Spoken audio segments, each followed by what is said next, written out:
শেষ বয়সের। বাংলা চলচ্চিত্রের একজন পরিচিত মুখ শাখা।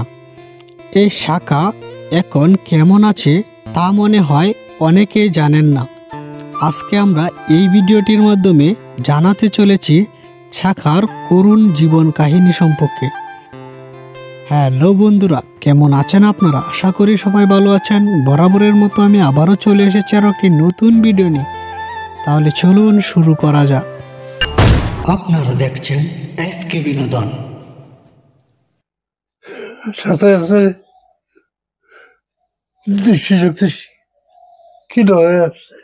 পর্দায় যাকে দেখতে পারছেন তার প্রকৃত নাম জামিলুর রহমান শাখা। এফডিসিতে সবাই তাকে শাখা নামে চেনেন। তিনি অভিনয় করেছেন প্রায় 700 সিনেমায়। এত সিনেমায় অভিনয় করার পরও বর্তমানে তার জীবন কাটছে খুবই কষ্টে।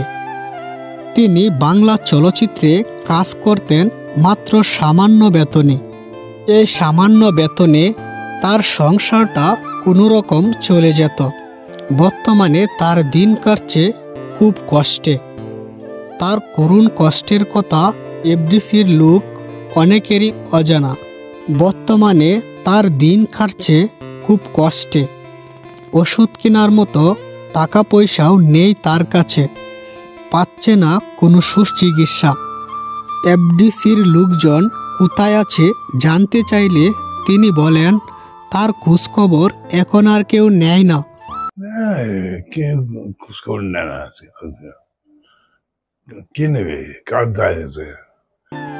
তিনি বলেছেন সুসময়ের বন্ধু সবাই, দূর সময়ে কেউই নাই। তার পরিবারে একটা মাত্র ছেলে এখনো পড়াশোনা করছে। তার সংসারে এখন মারাত্মক লেভেলের অভাব চলছে। তার সংসারটাই ঠিক মতো চলছে না। সংসারের হাল ধরার মতো তার সংসারে কেউই নেই। তিনি একটি সাক্ষাৎকারে বলেছেন এখন তার ভিক্ষা করা ছাড়া আর কোনো উপায় নেই। তিনি বলেছেন এফডিসি থেকে যদি কোনো সাহায্য সহযোগিতা পেতেন তাহলে হয়তো তিনি তার সুচিকিৎসাটা করাতে পারতেন। আজ আমরা এই ভিডিওটির মাধ্যমে চলচ্চিত্রের সকল অভিনেতা এবং অভিনেত্রীদের দৃষ্টি আকর্ষণ করছি। যদি তাদের সামনে এই ভিডিওটা পড়ে তাহলে অবশ্যই এই লোকটিকে আপনারা একটু সুনজরে দেখবেন।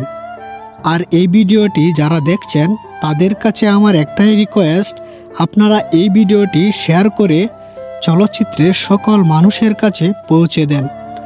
তো বন্ধুরা, ভিডিওটি আজ এই পর্যন্তই। ভিডিওটি সম্পর্কে কোনো অভিমত থাকলে জানিয়ে দিতে পারেন কমেন্ট বক্সে। ভিডিওটি শেষ পর্যন্ত দেখার জন্য আপনাকে অসংখ্য ধন্যবাদ। দেখা হবে পরবর্তী ভিডিওতে। বাই।